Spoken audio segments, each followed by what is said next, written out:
Yo, what's up, guys? Back for this Monday slate. Hopefully, you guys all had a great weekend. I gave away 2 free MLB season passes on Twitter over the weekend. Over 260 people retweeted it. So obviously, a lot of people wanted to get it. Unfortunately, I only picked two, but I wanted to do something for the people that didn't win. So went ahead and put a flash sale on the website for baseball. Made it easy. Made a button on it. If you click on this on the homepage, takes you to it.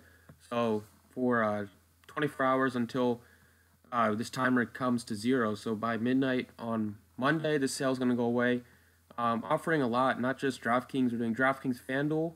Also going to be diving into my written work and going to be typing up an article a day. So that will be nice. Going to actually do Slack for baseball. Didn't really work for football, but definitely going to do it for baseball. And then also have a guarantee on it. So if you purchase this and we don't cash at least 60% to get your money back.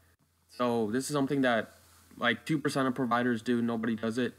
But I think it's something that we should all do moving forward. So just to put some transparency, I'm going to be posting my record on the website and on my Twitter bio for baseball. But that's what we're going to do. So lots of stuff to offer. Definitely going to be like a sixth of the price of other competitors. So take advantage of it if you want. Flash sale. As soon as this timer goes to zero, it's gone. Well, let's get on to this slate. We have 9 games for Monday. Looking like a pretty good slate. You know, before the All-Star break, we always get nagging injuries. So keep an eye on that. If a player is going to, a lot of teams like to rest players. So keep an eye on that, obviously. Before we get started with the video, I appreciate it if you would hit it with the like and subscribe if you are not already. And you can follow me on Twitter at the TFS Process to get in on giveaways and stuff that I do in the future. Today, point guard, I like Dennis Smith. He's 6,400. He's playing big minutes for the Knicks right now. Coming after that trade, played 40 minutes, played 35. It was a back-to-back, and then he only played 30. He was just not playing well in that game, only 4 of 17, but it was a back-to-back with travel. So that makes sense, but he still, even though he only shot 23%, put up 33 DraftKings points as he was active in the assists, rebounds, and steals. So his usage is just so much different on this Knicks team that he has the ball in his hands coming up the court. When he was with the Mavericks, it will mostly be Luka Doncic, so can't really take in account to how he was playing early this year because he's an entirely different player in a Knicks uniform. 6,400 against Cleveland is still very cheap. He does have a high minutes floor and has a very high ceiling. So I like Dennis Smith at this price. On the other side, I like Jordan Clarkson a bit. He's 5,200. I think both Clarkson and Colin Sexton are viable. I would go with Clarkson. He's only $300 more expensive, and he does have that higher usage rate coming off the bench, but he's still been playing 30-plus minutes the past 2 games because the Cavaliers are just devoid of any guard options. They traded away a bunch of players, which has made it easy to pick on Clarkson and Sexton the past couple games. So with Rodney Hood out, or with Rodney Hood gone, with Alex Burks traded, just with a lot of the pieces they made moves at the deadline, it's really opened up minutes for, opened up a lot more minutes for Clarkson to play 30-plus minutes every night.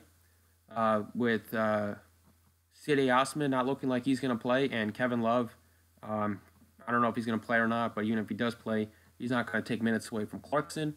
Seems like a good bet here against the Knicks at only 5,200. Small forward, I like Delino Gallinari. He's only 6,000. The price tag is very fair on him. He's still way too cheap. Coming back from injury after he missed almost a month with a back injury. Played 20 and 29 minutes. Against Indiana, it was a blowout, so all the Clippers starters played very few minutes. Against Boston, he saw almost 30 minutes, which was pretty encouraging. I think he can see a little more minutes going forward. Without Tobias Harris, his usage is very high, and it should continue going up as he gets his rhythm back after missing all that time. He was a very solid player. His price tag was well over 7,000 for the entire month of January, as I can see. But now that he's still only 6,000, even though he has a lot better spot here without Tobias Harris, definitely want to take advantage of that against a Timberwolves defense that is very below average. Paul George is my favorite play of the day. at 10,300. Lots of reasons why I like Paul George. First off, he has just been on fire as of late. Lots and lots of 60-point performances in his past 10. At 10-3, it is the Paul George show in Oklahoma City. Russell Westbrook has kind of, he's definitely not as aggressive offensively. He's still taking a bunch of shots, but Paul George has leading the team in points. Against the Trailblazers, he's been very good this year, averaging 59. And the biggest reason why I love Paul George is Jeremy Grant is out for this one. So the Thunder are going to be, they're already very thin on big guys. So at the power forward position, they're going to be even thinner. That means Paul George is probably going to have to play 40-plus minutes, or at least like 38 to 40 minutes like he did against Houston, because they really don't have any other option at the power forward unless they want to play Nader or Patrick Patterson, who's not very good. But we should expect a lot of minutes for Paul George here, 38 to 40. And in those many minutes, he's proven that he can go off because he has been a great rebounder and leading the league in steals this year. Just love Paul George at this spot. Center, I love Larry Nance. At 5,900, his price tag is just way too cheap still. The Cavaliers trading everybody has made it easy on Nance to get minutes. He's finally getting minutes, and he's finally been starting the past couple games. Had 19 rebounds against Washington the other game. Against the Knicks here, he should have a great spot to rack up rebounds.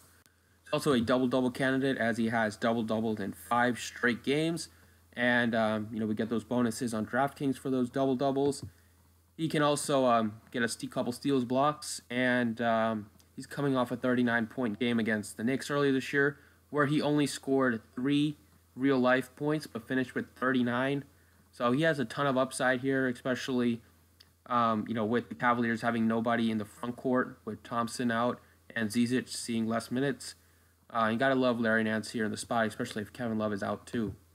And then finally, I like Jabari Parker a bit. He's 5,600. The caveat with Jabari Parker is if Jeff Green is out, then I'll absolutely love him. If Jeff Green is in, then I won't be as high on Jabari Parker, although I still think he is very playable. In 2 games in a Washington uniform, he's put up 43 and 39 DraftKings points, played 23 and 34 minutes. He played 34 minutes the other game because Jeff Green only played 9 minutes.